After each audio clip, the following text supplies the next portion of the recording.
All right. Looks like we live. Usually there's a countdown. But yeah. So good. What is this? Morning? Yeah. It's Good morning. We almost into the afternoon. Welcome to Give Black 2022. We kicked it off yesterday. This is Give Black is an annual fundraiser that we do. So gift uh, partners with other organizations, so other Black-led organizations around Kansas City that are actually having direct, tangible impact. Right, so not just band-aid programs, which are often seen in nonprofits, but programs that actually are contributing to systemic change and that are led by Black individuals. And so a Black executive team, Black board, and are really trying to make that change. Abe always says that the people that are closest to the problem are closest to the solution, and when we lift up those who are at the lowest level, then we subsequently lift up everybody else around us. So that's what Give Black is really about. And we use this week leading up to Juneteenth to not only focus on and celebrate the success and greatness of Blackness here in Kansas City specifically, but also to recognize that we still got more work to do, and to call on people to continue to do that work, and then to shine lights on people who are also who are already doing that work. So I will just start off by saying, obviously, I'm Brandon Calloway. I am CEO, co-founder of Gift. We raise money, we give out grants to Black businesses on the east side of Truth. We are really focused on creating jobs, on helping those businesses grow in the community that it has been historically redlined, so that we can create jobs for that community, so that we can begin to just create systemic change. Right, we put money back into the community because it was the resource that was stolen from the community, and so we're really intentional about having that same level of effort, and that was present in taking money out of the Black community and to putting money back into the Black community. So that's what we do, and we know that no matter how successful we are, we cannot have we can't have an overall trickle down systemic impact on Kansas City in the way that we would love to see if it's just us doing this work. So that's why we have all of our amazing partners here today, and I want to throw it over to Abe Stokes from Be Great Together. Abe, go ahead, introduce yourself, talk about uh talk about the great work you're doing. All right. Hey, I'm Abe Stokes, Executive Director of Be Great Together. And the way we describe what we do is we focus on four E's, and that's economics, education, environment, and exposure. So we fundraise to provide funding to K through 12 public school programs that enhance the educational environment for students. So that would be our educational component. And then moving into the environment, we look for grassroots leaders who are working to transform environments, not just for students, but also for community, understanding that those students that we invest in the educational system also have an environment that they go home to. So looking for individuals who are working to transform that environment. And then ultimately exposure. And so aside from simply economic investment, how do we promote and shine a spotlight on key initiatives, organizations that are making a difference in the community? That typically lack that same exposure, particularly when we think about Black-led organizations. So again, the economics component, investing in our educational students, those grassroots leaders who are transforming the environment, and ultimately providing the exposure that those grassroots leaders and those programs need in order to grow. That's what's up. That's what's up. And not only is it important for us to grow businesses, but also growing the schools in our communities, as well as the uh, like the other grassroots organizations that are focused on doing all of the work to make the community stronger is important as well. So shout out to you, Naeem. You want to talk about introduce yourself, man. Who are you? What you do? Flex on them real quick. My pleasure. My pleasure. Thank you. Want to say thank you to our amazing partners at United Way, Greater Kansas City, for supporting us in this endeavor. But my name is Naeem Alameen. I'm a social entrepreneur. But one thing I've been most of my life is a returning citizen or someone that has been to prison and returned to the community only to return back to prison. And I've been impacted by mass incarceration for over 30 years. And that would inspire me to create a nonprofit, Swag Inc., or serve, witness, and give guidance. Inspiration never ceases. That introduced a new business model that puts ownership of the reentry process in the hands of our clients and their support system. And so, through a collaboration with the Department of Corrections, the business community, and the entrepreneurial ecosystem, we're able to allow our clients to transition back in the community as stakeholders, whether that's qualified employees, entrepreneurs, business owners. They have stake in their community. And so that was important to me. That's something that I never had. And so that's why that I'm in that space. In terms of the benefit of this campaign and working with GIF, it's about ownership. It's about generating income for tomorrow and creating, or excuse me, and developing relationships that lead to collaborations and are cemented in partnerships. And so I'm truly grateful to be a part of this campaign and really, really honored to be doing work in the community and leveraging my knowledge, my skill sets, my resources, my acumens, my relationships for the youth and for returning citizens. That's what's up. We appreciate you. Appreciate the work that you're doing, and just tapping into returning citizens and making sure that like it is a facet of our community that we're actually preparing for, and not just leaving people out to their own devices and to go back into the system that was made to work against a lot of people. So shout out to you. Uh, Brennan, you want to talk a little bit about the future of us, who you guys are, what you do? Yeah, so my name is Brendan Latimer, the co-founder of the Future of Us. We give scholarship opportunities to students here in the Kansas City metro area. Specifically, we're focused on areas that are underfunded and underacknowledged and generally have higher student age poverty. And you guessed it, they're consequently Black school districts. Having gone through college myself and high school in Kansas City, I've taken kind of my experiences, the experiences of my peers, and we really just want to build a foundation of support around and encouragement around students, and encourage them to go to college, and not only go to college, see it through. Obviously, college is hard, and it's expensive. A lot of kids are navigating it on their own for the first time in their family. And there's a lot of things that go into keeping a kid in school as well as getting them there. And that's why we also stress the mentorship piece of our organization to students. As far as being a part of Give Black, it's just I'm really proud to be a part of Black collaboration and showing the power that we have when we band together, especially coming from the inside out. It's really important for people to see, kids to see, which is who we mostly work with, kids to see us achieving new heights and not just celebrating, celebrity accomplishments and things like that. So I'm just really proud to be a representative of something like this.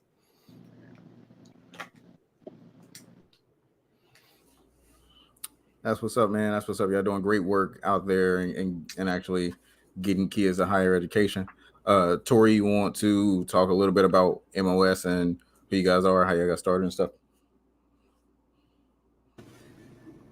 Yes, how you doing? I'm Tori Crawford, Vice President of MOS. So MOS stands for Mastery of Self. Mastery of Self is something that I hold deep to my heart as a veteran, because as transitioning out of the military, it was difficult for me going from 18 years of leading soldiers and, on the battlefield in high stress situations to sleeping on a couch and not having anywhere to stay or not having a job right away. So what MOS does is we attack those battles with our veterans in the community by assembling and gathering resources to help and assist in employment, education, health, and financial wellness within the community. So Give Black, it to be a part of a campaign where Black organizations are getting together to assist in aiding a community is a powerful thing. It's something that's very rare to see, and I'm just honored to be a part of Give Black. That's what's up, man. That's what's up. I think a lot of people don't often think about uh, uh, uh, in nonprofit. A lot of people think about veterans, right? Think about veterans returning back into society. I'm a vet myself, and so coming off of active duty and coming back into just regular civilian life is a like it's a shift, and so there's a lot of support and a lot of thought gone into that, specifically in the nonprofit community, but there's not a lot of thought about the intersectionality of being a vet and being Black, and then those things together and coming back into to a society, and then just um the the like, the Black led, like in the nonprofit space, you don't see a lot of Black led organizations, and not specifically only focusing on Black veterans, but you don't see a lot of Black led veteran nonprofit organizations out there. So I was excited when I came across you guys, being a Black vet myself, uh, and it I feel like it's easy to see why I get excited every year when we do the Give Black campaign. Somebody asked me a little while ago about like what is it like, what does success in Give Black look like, or what is it that we hope to get out of it? And I think that because the primary thing that we're doing is raising money, and every nonprofit is limited by capacity. Every nonprofit needs money. Money is the thing that fuels the work that we are all able to do.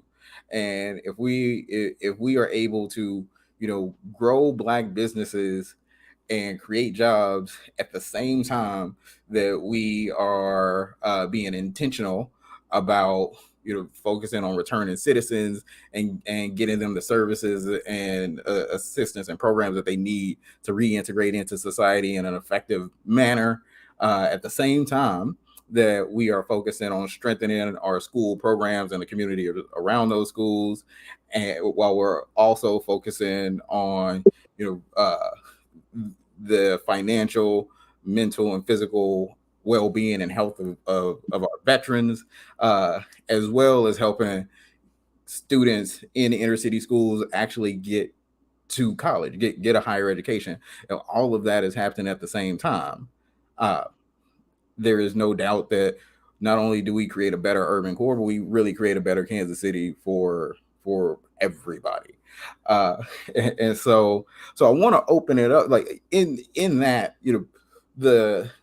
the ability to be able to do the work that we do is either driven or limited by financial operations. And so I want to open it up to whoever about when you got started, what was your experience in getting funding? What was some of the challenges or potentially limitations that you ran into and getting funding as well? So I'll throw that to anybody.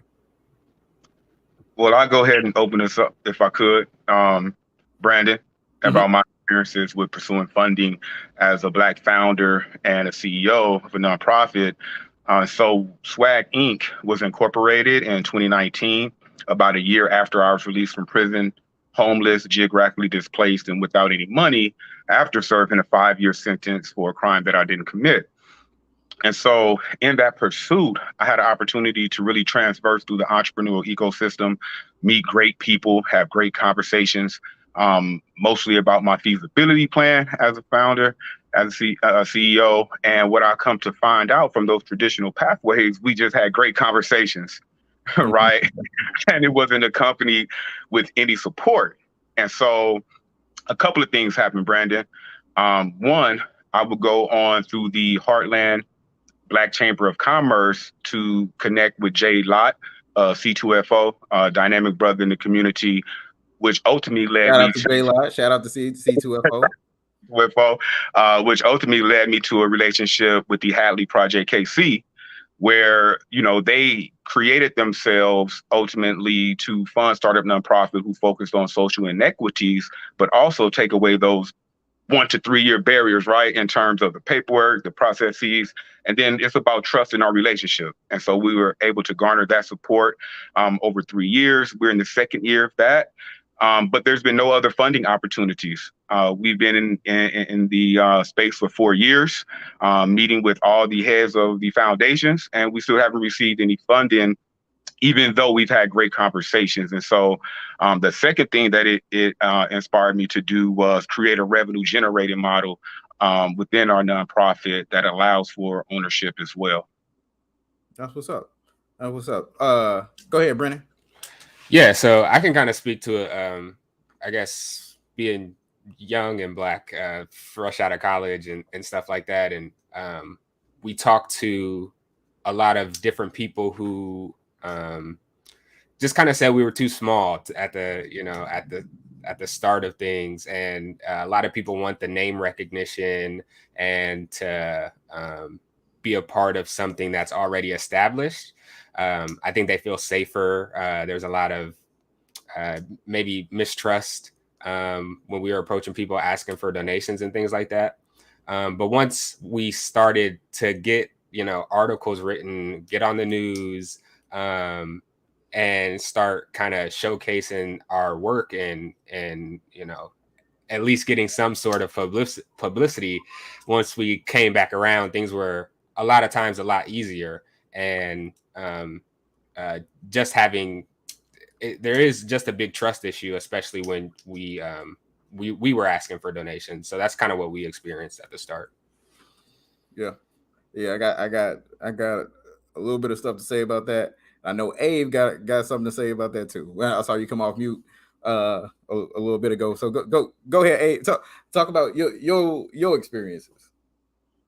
Yeah, man, I think it's similar to everyone else's. One of the stats that I always give is statistically, Black-led organizations, and we talked about this a lot for Give Black in 2021, but Black-led organizations have 76% less unrestricted net assets than white-led organizations. So that means that if either one of us were to go into a room, statistically speaking, of funders, and we have a white individual with us, both of us want to do something within the urban core, the community that we are actually from. Statistically speaking, if it's a white-led organization, even if it's an initiative that is within the community that I am from as a Black individual, statistically speaking, they will receive 76% more unrestricted net assets than I would. And so, again, when we think about opportunities like Give Black, really, it's an opportunity for those who do see that as a problem to be a part of the solution. And so, that's one of the biggest honors of being able to be a part of this campaign and really ongoing, and being able to help those Black-led organizations, smaller organizations who would typically, to Brennan's point, be seen as too small, or, all of the little check boxes, the questions that were often asked, opportunities for individuals to have what they need to really grow and scale. It reminds me of a lot of these questions remind me of you have to have experience to get experience. Yeah. And so, honestly, I feel like oftentimes when we step into a room, that's how we're treated. And unfortunately, it feels like an uphill battle a lot of times, but collaborative efforts like Give Black, where we can come together and create, honestly, our own solution, along with any other allies who want to be a part of that solution. This is an opportunity for individuals to join that. So Give Black is always an honor each year, and I hope this is something that really continues to grow and more people really see the value in it. Yeah. What's up, man? You know, uh, well, yeah, I talked about a few things. So relationships being too small, not being established, Brandon, and I want to add something. oh, go ahead. Another part of my experience, and I don't know if anybody else had this in their different fields, but they wanted proof of like how bad things are, and they wanted kind of like to see. They wanted examples. Like I had a lady, I went to Ruskin High School. I had a lady talk to me, about giving and things like that, and she went and drove around the Hickman Mills area and emailed me back and was like, well, it's not that bad out there. The grass is cut. This isn't as bad as where I grew up and things like that. Like a lot of people want to see some, stereotypical Black struggle. And I think obviously that a lot of non-Black organizations don't have to go through things like that just to receive funding, which is another big hurdle that same sentiment we came across like several different times. Just like show me the proof of the struggle that you're trying to help. Great point, Brandon. Could I interject something too, Brandon? Yeah, go ahead, man. To that point, and so one of the other things I experienced, and I'm sure other founders have experienced, is this. I don't know if it's a methodological rule or if it's a real litmus test, but like the idea that you can't be funded into your third year of being a nonprofit kind of thing. Like, yeah, that needs to be banished. There's work to do right now. That's all I want to interject. Yeah. So all of the stuff that you guys have said, we have experienced over here at Gift as well. And one of the things I noticed, like there is, like beyond the barrier of access to capital for businesses and for not Black-led nonprofits, there's a relationship barrier, right? There's a barrier in connections, and personal relationships and network. And so when you look at the people that typically have power are not people from the East Side. Those are not the people that typically have power. But those are the people that are typically, leveraging their power to try to make some type of change. But because there's a lack of that relationship, there becomes what Brennan was talking about, this stereotypical Black struggle thing that is in their mind of this is what's happening over there, right? If there's this plethora of Black struggle, then when somebody like me or Naeem or Ave or Tori or any of us creates something that seeks to do better or seeks to make change, we also get associated with their stereotypical Black struggle. And so they think, and so what I have experienced is a lot of times people think that we don't know what we're doing. We are not prepared. We are trying, but we are ill suited. And then there becomes this relationship, right? We begin, we do the work, we build bridges, we create these relationships, and then people begin to understand, oh, Naeem actually, he got a program, he got a real program over there. Like, hey, Abe actually know what he doing, right? And then there becomes this this legitimacy, and we start to get that funding, but that is that is a system that will keep, or like Brennan said, if the organization is too small, right? If you don't have the ability, the network, if you haven't built that bridge, then it becomes it's a cycle, right? You too small to get funded, but if I don't get funded, then I can't become big. Like I want to see that you have impact, but if I don't get money, I can't have impact. If I'm too small, you won't give me money, and so it's this thing that you just can't get out of. But then the point that Abe brought up is that white-led organizations often get more money, more unrestricted dollars, and it's because of relationships. And so that there could be that exact same situation, that exact same program, but because there's that trust, there comes funding. And so that has been the experience of us at Gift. I often walk into rooms and I get the automatic assumption of incompetence that we have not built a program. I've been told that we should start keeping track of outcomes and we should start keeping track of finances, as if that is not a basic staple in nonprofit, that we clearly already do, right? And so the that is another reason that I am excited every year about Give Black, to get the names out there of great organizations who are not only doing great work, but are also very well prepared to do the work that they do. It is not, Brennan and Precious are not coincidentally, falling into this space of providing funding to inner city kids and providing college scholarships. Like they know their statistics, they know what the actual need is and what the solutions are. Tori and Bridget are not just randomly deciding to do work with veterans. That comes from experience and comes from comes from a place from a place of knowledge. And I actually did not plan on this whole panel going this way, but every time I start talking about the lack of funding, I get a little pissed off and a little bit annoyed, and this is kind of where it ends up. So it looks like this is where we are. But I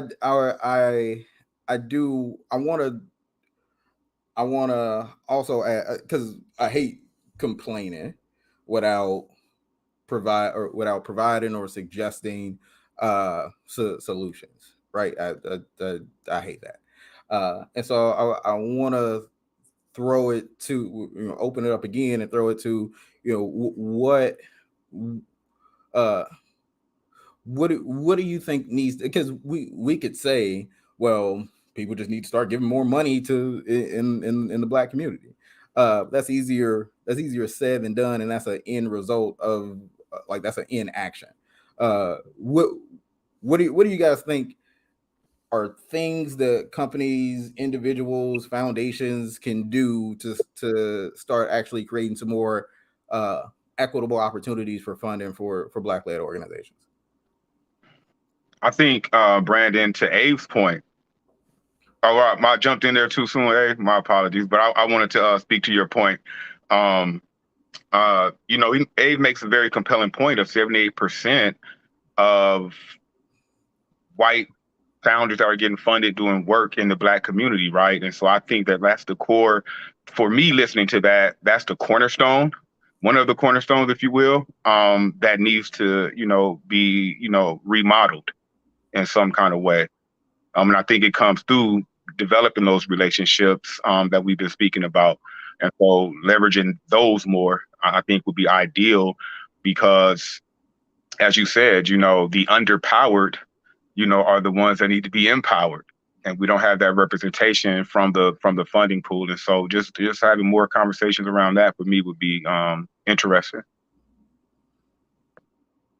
Yeah, and I'll jump in on that too, man. Even, back to that stat, the answer is absolutely there needs to be more funding going into Black-led initiatives. Again, the stat I gave, 76% more unrestricted net assets go to white-led organizations than our Black organizations. Unrestricted net assets is absolutely money that says, hey, we don't have the solution, but we trust you to go and figure it out. So here's the flexibility to do so. That's nothing but investment into a simple vision. And so, I use that for example because, it's, there's a saying about, if you're black, you have to work twice or three times as hard to get half as far. And man, I go into rooms. Typically, I go straight into I'm a very straightforward person, and I don't like long meetings. So I'm very straightforward in my meetings, and then people will be like, "Well, wait, let me hear more about you." So I give my background, and so I don't know what point it hit me, but I realized no matter what I say, I'm still getting the same biased questions. So I started out, I got my master's in public health. I designed clinics for hospitals. So, from real estate to market analysis to staffing, I could tell you how far a toilet should be from the wall in a handicapped bathroom. I could tell you how many nurses you need per physician. I could tell you based on your population, this is where your revenue is going to come in. From a healthcare perspective, I know operations. And then from there, I went into consulting, and I chose to leave that corporate world to follow my heart and give back to my community. And so then I go into like what I'm doing now. And then I get, again, basic questions around, wait, well, how do you know that this is the population? I just told you that I used to do market analysis for, in the healthcare system, a 575 bed hospital. If I can do that, you don't think I know how to do it in 2 zip codes? So again, you get those questions of like, are you experienced? And no matter how experienced you are, it does not matter. It's like, and they say, well, we just have to take a risk. It's not a risk investing in the individuals who know their own community.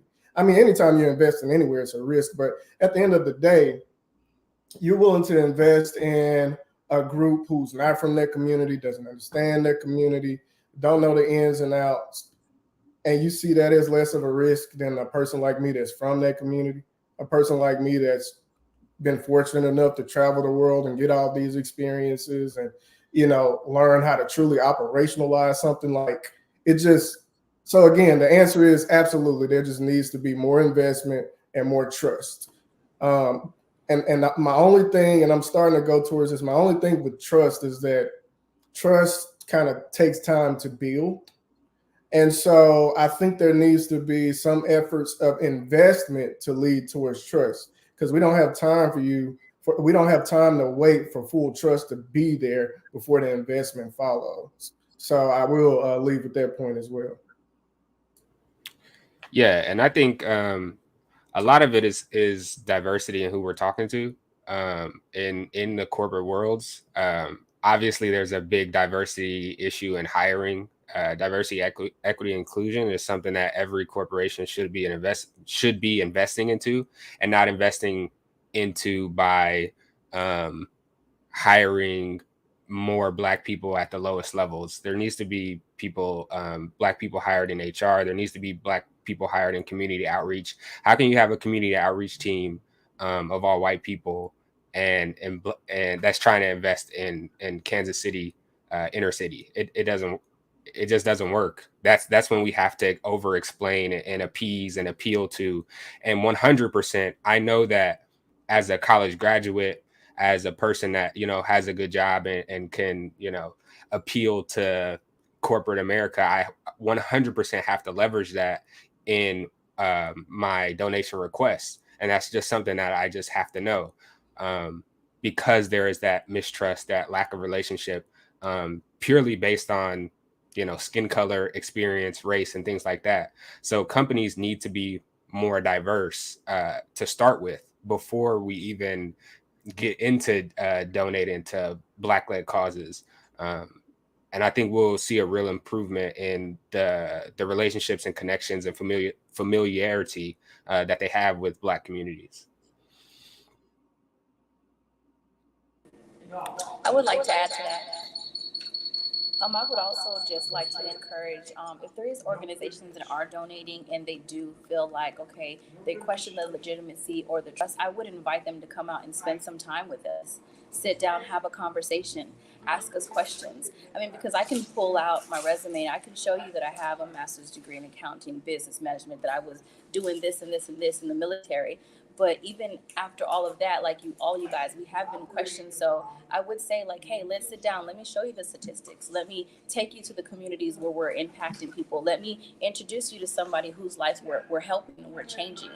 So that's one of the big things too, like that you can build that trust. Like, hey, come out, get involved. Like, yes, okay, donate, but also spend your time with us. And that's the way that we can build trust with one another. Yeah, yeah, absolutely. So, you know, touching on trust, because the question was, what needs to happen in order for us to end up for philanthropy to change and begin to get more dollars into Black-led organizations and Black-led initiatives. Um, and absolutely, I agree that trust is a thing. I also think that when Abe said trust takes time, and we don't have a whole lot of time to build up full trust. Naeem said that you spent years sitting down and talking to people and having great conversation. Great conversation. I have a lot of great conversations with people that talk. Oh man, I love y'all program. Y'all doing such great work. All right, see you later. Right? like have some really great conversations. And I don't know if they realize that is a breach of trust. They are actively breaking trust.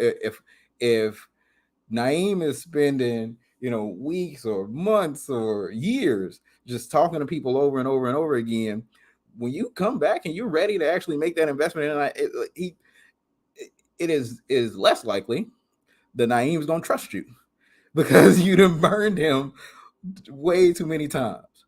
It's less likely that I am going to be attentive in trying to actually, take that meet. It's less likely that a brand new organization that you maybe have never heard of that has probably talked to me and Ave and Naeem and Brennan and Tori and said, man, what's your experience with such and such foundation? If we all said, man, they just sit around and waste your time and talk to you for years and never give you anything, then you never like that brand new organization, that brand new Black-led organization that you want to work with, you're not going to be able to work with because you've broken the trust in that community.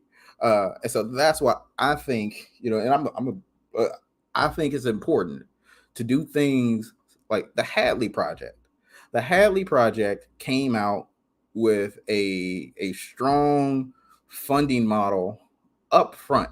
They led with money to build to build trust. They went with programs that they were passionate about, and then Abe, like you said, everything is a risk. Like when they were willing to take bigger risks on investing in people and investing directly in these early stage organizations, and and that like so them I've seen it so that so they are the example that I've seen invest in early stage organizations. And I think we need more of that. I also think that organizations get too caught up in trying to help everybody. Well, I want to let's give $5,000 to everybody on this panel right now, right?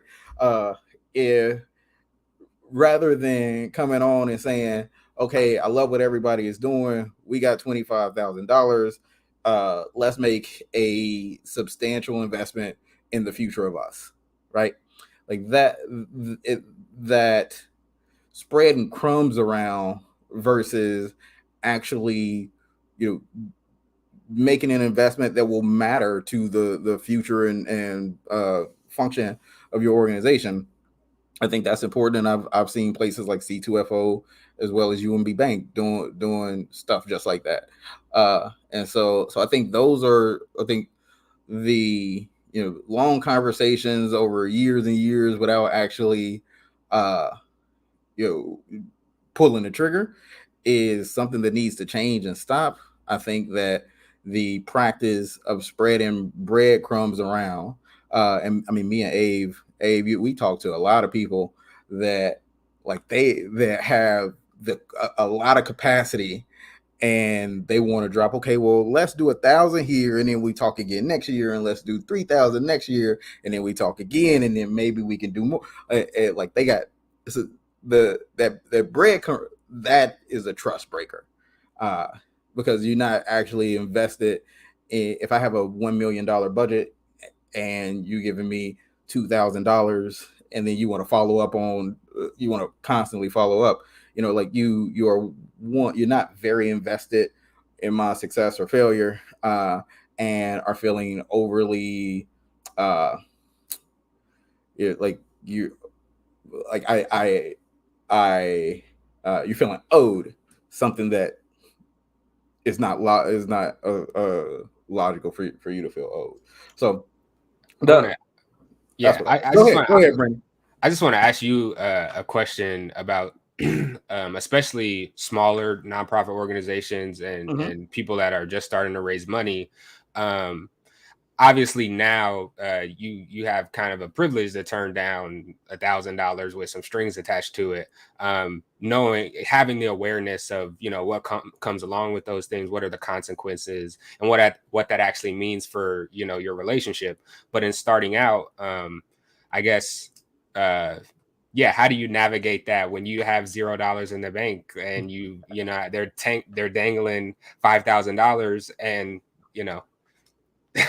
this is your biggest donation you could ever have thus far?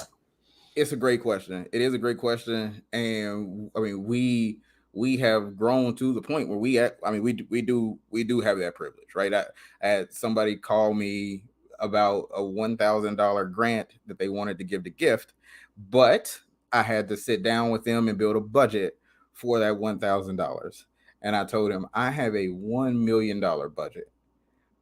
There is no way I can afford to sit down with you and spend that much time on $1,000. I appreciate it, but there's no way I can do that. And they respected that and understood. They thought we were much smaller than we were. But early on in the beginning, we so we got somebody dangled $1,000 in front of us, right? And we did not have much money. It would have been a bad business decision to turn it down, and so we took it. This person had they had a couple of strings attached to they wanted a 6-month report and a 1-year report, and which was not logical for us to be able to do. And so honestly, I just didn't do the 6-month report. And when they asked me for the 6-month report, I told them that I would not be doing it, and that they would get the 1-year report just like everybody else. Just like all of my other regular donors, they would get the 1-year report, because I was confident that we knew that our program was valuable, that we knew what we were doing, and in that 1-year report, we would see the change, and we would see the outcomes and the numbers that would support that, and we did. And so I feel like you guys are also in that same position, right? Like your program is valuable, and while you might not have the leverage now, leverage comes from money and leverage comes from impact. And you talked about legitimacy. When you get those numbers and impact, and you're able to show legitimacy, that will also circumvent the amount of money that you have in the bank account to give you leverage to maybe change some of those strings. That'd be my recommendation. I cannot say that is good. I can't say that's good advice. So I can say that's what I did. So Brandon, so what you're saying is all money ain't good money. All money ain't good money. I mean, I have turned down $500,000 because I had to, because that would have changed our program. Right. And I turned down $500,000 when we were. I mean, Abe remember this. We wasn't even a year old we hadn't even raised $500,000. I had to turn it down because it would have changed our program. And so, depending on what those strings are, $1,000 for two reports that's illogical. Uh, I'll take it, but I'm not gonna do your second report. $500,000 for us to add credit into our check, like our application system would have eliminated way too many businesses. It changes the core of who we are and what we do. And so while $500,000 is beneficial and we really couldn't afford to turn that down, also couldn't afford to to change our organization. Uh, so yeah, which is why one of the reasons we do give black is also because individuals, so we've spent this time talking about corporations and foundations, but the real lifeblood of gift and the real lifeblood of a lot of sustainable nonprofits is individuals, people, you know, reaching into their own pockets, into their own bank accounts, into their own checkbooks, and making donations directly to organizations that they feel like are doing great work. Uh, Not only allows that organization to continue to grow and thrive, but also allows that organization to have power to turn down the money that is not going to allow them to continue to do the work that they need to do. Power to go to those other organizations that won't even look at somebody until they can show that they have enough individual support, enough legitimacy to where they don't need to depend solely on that foundation. Um, so individuals are really important. If it was not for individual donations, gift would not exist. We wouldn't be able. We wouldn't have made it past. We wouldn't have made it out of our first 6 months. Definitely wouldn't have made it to year 3. Cool. Well, I thought that this was going to be much shorter than it was, but this was a good conversation. It was a good conversation. So we are going to wrap it up right here. Anybody got any closing things to talk about around Give Black? I'll end with this because we talked a lot about the hardships, which unfortunately we face so many of them. Sometimes it's all you can talk about. But I do, to the point you were really making, Brandon. This is an opportunity here. This is an opportunity not just for foundations and corporations, but also individuals throughout the community to really be a part of a solution and an organic solution that's really continued to develop from the ground up. You see true collaboration with these groups. And again, Give Black is an ongoing effort and campaign, so it's continued to grow, and the traction has continued to pick up. So again, this is an opportunity for individuals and foundations and corporations to join in and be a part of a development solution for Black-led organizations. Yeah.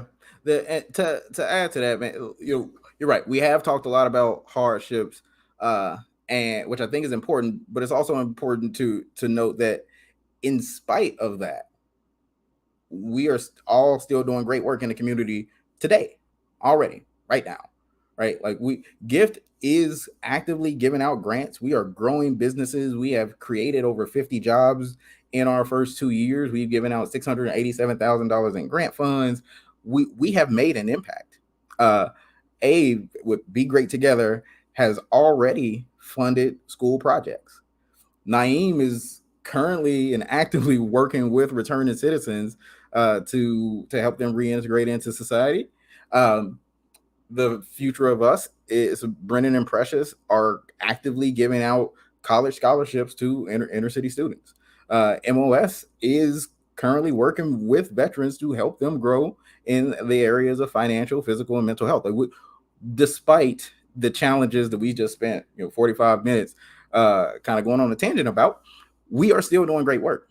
And so imagine if we did not have those hardships. Imagine if the statistic that Abe gave about the percentage of unrestricted funds was gone, then not only could we continue to do the work that we're doing, but we would be able to do it at a much higher level, which is what Give Black is all about. The organizations coming together, doing the work that they're currently doing to make systemic change on a higher level, all at the same time, to create a better Kansas City for everybody. Every time I say that, I feel like I'm a politician running for something, but I actually believe it. I believe that if we are all able to do our work, Kansas City will look substantially different for those that it looks the worst for.